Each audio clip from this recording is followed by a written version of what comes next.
문제는 타이밍. 이제 우리가 셀 차례다. 셀 타이밍을 알려주는 유안타 T라이더. 잘 파는 게 투자다. 유안타 증권.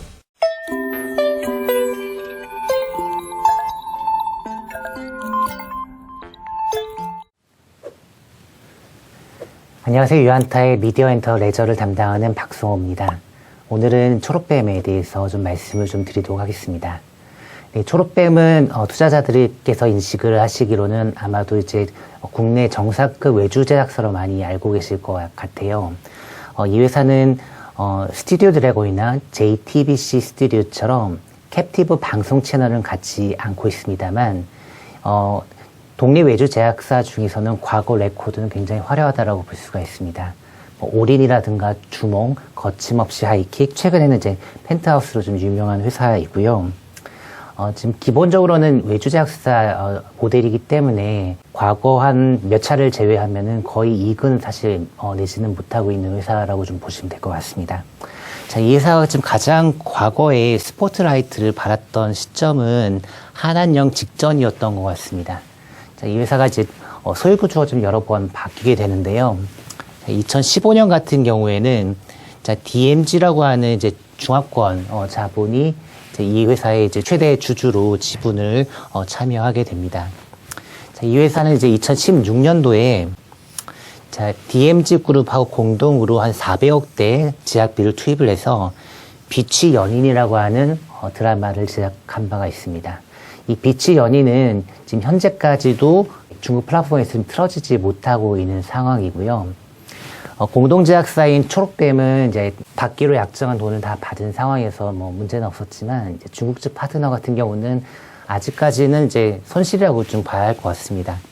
자, 배우는 뭐 이종석 씨랑 그다음 최근에 좀 무리를 일으켰습니다만 뭐 정상이라고 하는 중화권 탑 여배우가 출연을 했던 작품입니다. 자, 한한령 이후에 이제 DMG 그룹은 동사에서 이제 철수를 하게 되고요. 2018년도에 새로운 주주가 들어왔습니다. 유리, 물류 사업 등을 영위하는 W 홀딩 컴퍼니라는 회사가 이 회사의 지금 최대 주주로 지금 들어와 있는 상태입니다. 자, 초록뱀과 관련해서 숫자를 좀 보실 때 좀 유의하셔야 할 사항이 있습니다. 자, 이 W 홀딩 컴퍼니가 보유하고 있는 동사의 주식은 전량 전환 우선주입니다. 의결권이 있고요. 자, 이 회사 전체 발행 주식수의 22.9%를 차지하는 상황입니다. 이 전환 우선주는 사실상은 보통주로 전환이 다 된다라고 전제를 하시고 좀 보셔야 할 것 같아서요. 동사의 보통주 기준을 보게 됐었을 때 이 전환 우선주 물량이 또 일부 조금 있는 전환 사채가 보통주로 전환을 한다고 가정을 하게 되면 기존 대비 약 35% 정도 증가를 하게 되어 있는 구조입니다. 이제 저희가 이제 제시를 하고 있는 이 EPS는 보통주를 기준으로 지금 계산이 되어 있는 건데요. 자, 이게 이제 물량이 증가하는 것만큼 희석이 되게 되어 있는 그런 구조라고 좀 보셔야 할 것 같습니다. 네, 결론적으로 말씀을 드리면 이제 이 회사에 대해서 저희는 2021년도 PE를 저희가 대략적으로 보면은 한 30배 정도로 지금 제시를 하고 있고요. 22년에는 한 20배 정도로 좀 제시를 하고 있습니다. 근데 지금 이 물량 희석 효과를 감안한다면 이 2021년에 한 30배는 사실 보면 한 40배 정도라는 거 좀 알고 계셔야 할 것 같고요. 22년에 20배라고 하는 거는 대략 한 27배쯤 된다라는 것을 좀 아시고 이제 투자에 좀 임하시는 게 좀 좋을 것 같습니다. 초록뱀 같은 경우는 지금 보시는 것처럼 사실 멀티플 측면에서 보게 되면 상당히 지금 비싸져 있는 주식이라고 좀 볼 수가 있을 것 같아요.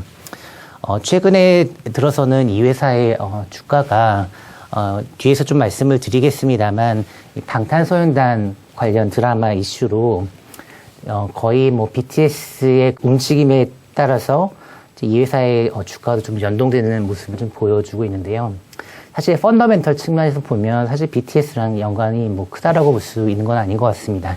드라마 하나를 갖다 제작을 하는 것이고 그 드라마는 아직은 이제 계약이 지금 완료가 되지 않은 상황이긴 합니다만, 이 약정되어 있는 수익률을 그대로 받게 되어 있기 때문에, BTS가 그래미 수상을 한다든가 그런 문제는 이 회사의 펀더멘털하고는 사실 무관한 이슈라는 것 좀 보셔야 할 것 같습니다. 자, 이 회사는 이제 올해 작품이 상당히 많습니다. 한 6개에서 한 7편 정도가 지금 될 것 같습니다. 올 상반기는 4편의 드라마가 지금 편성 확정되어 있습니다. 펜트하우스 2, 펜트하우스 3 같은 작품들이 이제 포진해 있고요. 자, 이들 드라마와 관련해서는, 이게 전통적인 외주 드라마 사업 모델이기 때문에, GP단에서는 아주 미미한 이익이 나올 것 같습니다. 그리고 판관비를 이제, 커버하고 나면은, 사실, OP단에서는 이익이 거의 없다라고 좀 보셔야 할 것 같고요. 실제로 이 회사가 이익을 크게 창출을 하게 되는 건 하반기가 될 겁니다. 자, 하반기에 라인업은 2편에서 한 3편 정도. 사실상 2편이라고 보시는 게 좀 맞는 것 같은데요. 먼저 첫 번째 작품은 뉴스. 방탄소년단 세계관을 기반으로 OTT향으로 내보낼 것으로 예상되는 사이즈가 큰 작품입니다. 대략 400억 원 정도 수준의 제작비가 투입이 됩니다. 자, 빅히트와 수입 배분이 있기 때문에 저희가 이 정도 사이즈의 작품이면 사실 GP 마진 한 20에서 한 30% 정도는 원래 같았으면 보는 작품인데요. 근데 요거는 이제 빅히트와 좀 나눠 가질 수 있다는 점을 감안을 하게 되면은 좀 이익률은 조금 낮을 것 같다라고 좀 보시면 될 것 같습니다. 그리고 두 번째 작품은 아직 픽스가 되어 있는 상황은 아닙니다만, 자, 그날 밤이라고 하는 작품이 지금 올해 지금 제작이 되고 있고요. 자, 이 작품 같은 경우는 영국 드라마를 리메이크를 한 작품입니다. 지금 리메이크 판권을 샀기 때문에 IP가 이제 초록뱀으로 들어오는 것이긴 하는데요. 요거 같은 경우에도 공동제작사가 2개의 사가 좀 참여를 하기 때문에 그들한테 줘야 되는 마진을 약간은 감안을 해야 할 것 같습니다. 그날 밤 같은 경우는, 대략적으로 보면 한 300억에서 한 350억 정도의 버젯이, 투입이 되는 것으로 지금 추정이 되고 있어서 상당히 이익이, 절대 이익 측면에서 보면 꽤 괜찮을 것 같다라고 좀 보여지고요. 그리고 지금 그 외에 초록뱀에서 지금 준비를 하고 있는, 박혜영 작가의 작품이 있습니다. 또 오혜영이나 나이 아저씨 같이 이제 레코드가 좋은 드라마를 집필했던 작가의 작품인데요. 지금 아직은 편성이 지금 확정이 되어 있지는 않습니다. 만약에 편성을 받게 된다고 하면 이제 빠르면 올해, 아니면 이제 내년 정도에 이제 방영이 될 수 있는 작품이라고 볼 수 있습니다. 참고로 저희는 이제 이 세 번째, 이 박혜영 작가의 작품은 올해 추정치에는 반영하지 않았습니다. 결론적으로 말씀을 드리면 이 회사는 2016년도에 빛이 연인 효과로 인해서 당시 기준 이제 사상 최대 이익을 냈었습니다. 자, 올해는 더 큰 이익이 날 것으로 좀 기대가 되는데요. 오피따에서 주로 하반기에만 이제 이익이 나올 건데도 한 120억 정도 영업이익은 좀 나올 수가 있을 것 같습니다. 자, 이 120억은 사실상 보게 되면은, 먼저 작년 3분기부터 이 회사가 이제 부동산 임대 비즈니스를 하고 있는 게 하나 있습니다. LCT 전망대 관련 부동산을 이 회사가 지금 소유하고 있습니다. 부동산 잔품가액 한 620억 정도인데요. 자, 이 620억대의 이 부동산을 가지고 연간 한 40억 원 이상의 매출이 발생을 할 수가 있게 됩니다. 여기서 40억이라고 하는 거는 미니멈 갤런티로 보장되어 있는 임대 수익이고요. 여기에 추가적으로 전망대에 관객이 들어오게 되면 티켓 수입이 발생을 하게 됩니다. 이 티켓 수입의 일부를 RS로 수치를 할 수가 있는 건데요. 일단은 보수적 관점에서 이 RS가 제로라고 한다고 하더라도 MG만 한 40억 원 정도가 들어올 수가 있게 됩니다. 참고로 이 부동산과 관련한 이 감가상각비는 한 월에 한 8천만 원 정도로 좀 파악이 되는데요. 그렇게 보게 된다라고 하면 연간으로 보면 10억이 좀 안 되는 감가비가 발생을 하게 됩니다. 그러면 연간으로 30억 이상의 이제 오피탈에서의 기여가 좀 나오는 안정적인 사업을 깔고 가고 있는 것, 저희 추정치에 지금 반영되어 있고요. 또 하나는 이 회사가 지금 외식 사업 회사인 더 스카이팜이라고 하는 그런 회사를 지금 가지고 있는데요. 여기 같은 경우도 주피단에서 보면 한 20%대 중반의 마진이 지금 나오는 것으로 지금 추정이 되고 있습니다. 오피단에서도 거의 한 10% 정도는 기대를 할 수 있을 것 같아서 여기서도 한 30억 정도의 이익은 좀 볼 수 있을 것 같고요.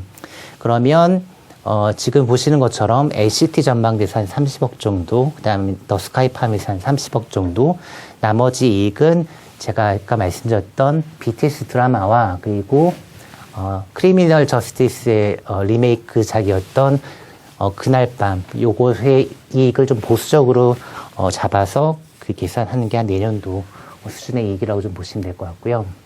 이제 후년도 같은 경우에는 지금 현재 OTT들이 지금 한국 시장에 좀 많이 들어오게 되면서 지금 한국 제작사들이 편수 기준으로 뭐 다들 무난하게 OTT와 방송사에 끼거나 아니면 OTT 오리지널 수익 모델로 한 연간 한 4-5편씩은 다 할 수 있는 기본 체력이 있는 것으로 좀 보여지고 있습니다. 여기에 기반해서 저희가 지금 추정을 하고 있는 내년 2022년도에 초록뱀의 영업이익은 한 220억 가까이 나올 수가 있을 것 같아 보입니다. 네, 결론적으로 좀 말씀을 드리면 아까 좀 말씀을 한번 드렸습니다만 한 2021년도 기준으로는 저희 추정치로 30배 그리고 한 22년도로는 한 20배 정도로 좀 보여지게 되는데요. 사실 올해보다는 한 내년도 수준을 기준으로 투자 판단이 좀 필요한 상황이고 한 20배 정도이지만 사실 그 EPS가 희석될 수 있는 효과를 감안을 해보게 될 경우에는 한 27배 정도 수준인 것 같다라고 저희는 지금 보여지고 있고 지금 현재 초록뱀과 같은 실력 있는 회사는 향후에 글로벌 OTT들과의 어떤 추가적인 협상 같은 게 발생한다든지, 예를 들어서 넷플릭스를 비롯한 여러 OTT들하고 장기 공급 계약을 맺는다든지, 이런 식으로 큐가 앞으로 구조적으로 증가를 할 수 있다라는 그런 이벤트가 좀 발생할 수 있게 된다라고 하면, 그러면 이 추정치는 훨씬 더 올라갈 수 있고 기업 가치는 좀 더 올라갈 수 있겠다라고 좀 보고 있습니다. 결론적으로는 지금 현재는 이제 이 회사가 주가가 사실 BTS 모멘텀에 좀 많이 연동이 되고 있긴 합니다만, BTS하고는 펀더멘탈 측면에서 보면 크게 상관은 없는 회사다, 이렇게 좀 보시면 좋을 것 같습니다. 네, 이상 초록뱀에 대해서 말씀드렸습니다. 문제는 타이밍. 이제 우리가 셀 차례다. 유안타 T레이더.